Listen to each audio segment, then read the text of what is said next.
딱 30%의 사람들만이 휘파람을 부는 법을 알고 있습니다. 하지만 타고나지 않으면 이 기술을 배울 수 없다는 뜻은 아니에요. 연습을 하면 되죠. 먼저 입술로 휘파람을 불어보세요. 이게 가장 쉬운 방법이에요. 입술을 적시고 오므려 보세요. 그리고 가볍게 바람을 불어보세요. 무슨 소리가 들리나요? 더 세게 불어보세요. 혀에는 긴장을 풀어주세요. 일단 여러분이 휘파람을 부는 법을 배우면 혀, 턱, 입술을 조절해서 다양한 소리를 낼 수 있을 거예요. 휘파람은 터키 북부의 한 마을 주민들의 모국어이기도 해요. 이곳의 사람들은 소통하고 싶을 때 말 대신 휘파람을 불어요. 새 울음소리와 비슷하기도 해요.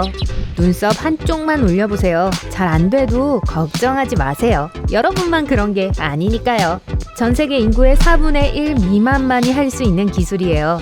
그런데 다른 눈썹과는 독립적으로 오른쪽 눈썹이나 왼쪽 눈썹을 올릴 수는 있지만 반대로는 할 수 없으시다고요? 얼굴에는 눈썹을 올리고 싶을 때 사용하는 특별한 근육이 있습니다. 얼굴 한쪽이 덜 연결되거나 이 근육과 전혀 연결되지 않으면 양쪽 눈썹을 올릴 수 없어요. 이 기술도 연습이 가능합니다. 거울 앞에 서서 한쪽 눈썹을 위아래로 움직여 보세요. 동시에 다른 한쪽도 올리도록 집중해 보세요. 시간이 지나면 눈썹 주변의 근육을 더 잘 통제할 수 있을 거예요. 계속 연습하다 보면 시간이 지난 후 눈썹을 보지 않고도 한쪽을 올릴 수 있을 겁니다. 테이블 위에 손을 올리고 가운데 손가락을 구부려 보세요. 그리고 나서 새끼손가락, 중지, 검지, 엄지손가락을 올려보세요. 쉬웠죠? 하지만 이번엔 약지를 들어보세요. 그렇게 간단하진 않죠? 손에 뻗어져 있는 대부분의 힘줄은 연결되어 있지 않습니다. 연결되어 있는 유일한 손가락은 중지와 약지예요. 그래서 중지를 펴고 올리지 않으면 약지를 들 수 없어요. 약 3분의 1의 사람들은 일반적인 범위 이상의 엄지손가락을 뒤로 젖힐 수 있습니다. 나머지 손가락에는 3개의 뼈가 있지만 엄지손가락에는 2개밖에 없어요. 첫 번째는 엄지손가락 끝에서 시작하고 관절까지 이어집니다. 두 번째 뼈는 거기에서부터 시작해서 엄지손가락 밑부분까지 뻗어 있어요. 그러니까 엄지손가락에는 관절이 하나밖에 없는 거예요. 이건 유전적인 겁니다. 어떤 사람들에겐 90도까지 손을 뒤로 구부릴 수 있는 유연한 엄지손가락이 있어요. 이 현상은 히치하이커의 엄지손가락이라고 해요. 사람들의 건강에는 어떠한 부정적인 영향도 끼치지 않습니다. 8%의 사람들은 발이 엄청나게 유연합니다. 책에서는 인간의 발이 단단하다고 이야기하고 있어요.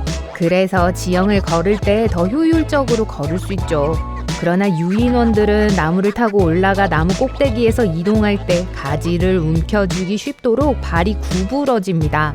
하지만 13명 중 1명은 이 나무에서 사는 유인원과 비슷한 정도의 유연한 발을 가지고 있어요. 이렇게 유연한 발은 발바닥 앞부분이 구부러지고 발의 아치도 구부릴 수 있어요. 이런 특징을 가진 사람들은 인대도 꽤 부드러운 편이에요. 다른 사람들은 보통 다리를 단단하게 유지할 수 있도록 인대가 뻣뻣합니다. 안에서 우렁찬 소리를 낼 수 있는 사람들도 있습니다. 귀의 가운데 근육을 긴장시켜서 내는 거예요. 청각관 바로 위에는 고막장근이라고 하는 작은 근육이 있습니다. 큰 소음과 잠재적인 손상으로부터 뇌의 세포를 보호해주죠. 또한 이 근육은 저주파 소리를 막고 고주파 소리를 듣도록 도와줍니다. 고막장근은 기침을 하거나 음식을 씹고 하품을 하고 말을 하면서 소리를 낼 때 약간 수축해요. 몸에서 일어나는 모든 시끄러운 과정에서 나는 소리가 귀에서 잘 들리지 않게 하는 것이죠. 하지만 어떤 사람들은 원할 때 언제든지 고막장근을 수축시킬 수 있습니다. 이 근육이 수축될 때 천둥과 비슷하게 낮고 우르릉대는 소리를 내게 될 거예요. 이때 나는 소리 효과는 손을 귀에 댈 때 우리가 듣는 것과 비슷해요. 단 이 사람들은 손을 사용하지 않고 이런 소리를 들을 수 있는 거죠. 손바닥으로 어깨를 만지는 것은 거의 불가능합니다. 손가락 끝을 어깨에 대고 스치는 것 말고요. 네, 왼쪽 손바닥을 왼쪽 어깨에 대거나 반대쪽으로도 똑같이 할 수 없다는 이야기예요. 이렇게 하려면 굉장히 유연해야 하고 꽤 말라야 할 거예요. 대부분의 사람들은 주먹을 입에 넣는 것이 불가능하다고 생각합니다. 이를 위해서는 입도 아주 커야 하고 주먹도 아주 작아야 해요. 성인의 손은 보통 17에서 20cm인 반면 성인 입의 지름은 보통 5cm 미만입니다. 자신의 모든 기억을 마치 어제의 일처럼 선명하게 기억하는 사람들이 있어요. 보통 우리가 가장 소중히 여기는 기억조차도 우리가 생각하는 것만큼 정확하지 않을 수 있습니다. 우리의 뇌는 시간이 지남에 따라 기억을 바꿀 수 있고 세부 사항이나 심지어 전체 기억도 바꿀 수 있어요. 그리고 우리가 무언가를 기억해내고 싶을 때 세부 사항을 떠올리면서 시간이 꽤 걸릴 수 있어요. 하지만 어떤 사람들은 모든 것을 선명히 기억하는 드문 능력이 있어요. 날짜를 주면 그날 무엇을 했는지, 아침 식사로 무엇을 먹었는지, 어떤 곳을 방문했는지 등 모든 것을 자세히 알려줄 거예요. 이런 기억력 상태를 과잉 기억증후군 HSAM이라고 합니다. 전 세계에서 이런 능력을 가진 사람은 100명도 되지 않습니다. 지구상의 약 1%의 사람들이 양손잡이입니다.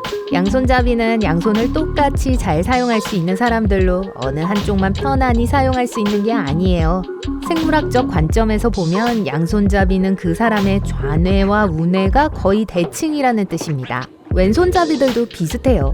그 반면 오른손잡이들은 좌뇌가 더 발달한 경향이 있습니다. 양손잡이 사람들은 예술, 음악, 스포츠와 같은 것들에도 재능이 있는 편이에요. 레오나르도 다빈치와 알버트 아인슈타인은 역사상 가장 유명한 양손잡이들 중 하나입니다. 양손잡이 사람들의 뇌는 대칭적인 편으로 공감각이라고 하는 현상을 느낄 수도 있습니다. 대략 2,000명 중 한 사람은 색을 듣고 숫자를 성격과 연관시키거나 음악을 맛볼 수 있다고 해요. 즉, 공감각은 한 감각이 다른 감각을 촉발시키는 것을 말합니다. 보통 유전적으로 타고나는 거예요. 하지만 몇 가지 트릭을 통해 공감각을 학습할 수도 있습니다. 예를 들면 색과 숫자처럼 다른 것 2가지를 연결하는 것부터 시작할 수 있습니다. 5번은 초록색이 되는 거죠. 공감각을 연습하면 감각에 대해 더 잘할 수 있게 돼요. 이 연습은 또한 창의력과 기억력을 높여줍니다. 왜냐하면 이 과정을 연습할 때 우리의 뇌에는 새로운 신경 경로가 만들어지기 때문이에요. 고수는 시트러스와 파슬리를 섞은 기분 좋은 맛이 나는 허브죠. 많은 사람들이 고수를 맛있다고 생각해요. 하지만 어떤 사람들은 고수의 맛이 역겹다고 생각해요. 그냥 고수를 좋아하지 않는 사람들의 이야기가 아니에요. 어떤 사람들에게는 고수에서 비누 같은 맛이 납니다. 이건 유전적인 문제예요. 이런 사람들은 후각 수용 유전자에 약간의 변형이 있다고 해요. 그래서 비누와 같은 맛이 나는 고수 잎의 분자를 강하게 인식하는 것입니다. 많은 사람들에게는 없는 유전자예요. 흥미롭게도 인도와 중앙아메리카와 같이 고수를 자주 쓰는 몇몇 지역에서는 이러한 증상을 가진 사람들의 비율이 더 적다고 해요. 이 허브가 왜 그곳에서 더 인기가 많은지 설명이 되네요. 하지만 동아시아에서는 고수에서 비누 맛이 난다고 불평하는 사람들의 비율이 거의 20%가 된다고 해요. 세계 인구의 약 5분의 1이 귀를 움직일 수 있다고 해요. 한 연구에 참여한 440명 이상의 사람들 중 18%는 두 귀를 동시에 움직일 수 있었고 22%는 한 번에 하나의 귀만 움직일 수 있었습니다. 귀를 움직일 수 있는 사람들은 우리 조상들이 고양이와 공유하고 있었던 약한 흔적 근육을 가지고 있는 겁니다. 이는 과거에 우리의 먼 조상들이 귀를 다양하게 움직일 수 있었다는 것을 뜻합니다. 분명 유용했을 거예요. 원숭이, 개, 고양이 등 몇몇 동물들은 더 잘 듣고 싶은 소리의 방향으로 귀를 가리킵니다. 아마도 우리의 조상들도 이 기능이 불필요해지기 전까진 그렇게 했을 거예요. 한번 발가락을 차례대로 움직여 보시겠어요? 네, 아마 안 될 겁니다. 엄지와 새끼발가락에만 개별 근육이 있거든요. 나머지 발가락은 한 세트의 근육이 조절하는 겁니다. 그리고 대부분의 사람들은 엄지발가락을 꽤 쉽게 움직일 수 있어요. 반면 드물게 어떤 사람들은 새끼발가락도 똑같이 움직일 수 있어요. 인구의 약 5%는 한쪽 귀나 양쪽 귀 위에 작은 구멍이 있어요. 이 구멍을 가지고 태어나는 사람들 중 절반은 양쪽 귀에 이 구멍이 나 있어요. 연구자들은 이 구멍이 물고기 아가미의 잔해일 수 있다고 생각합니다.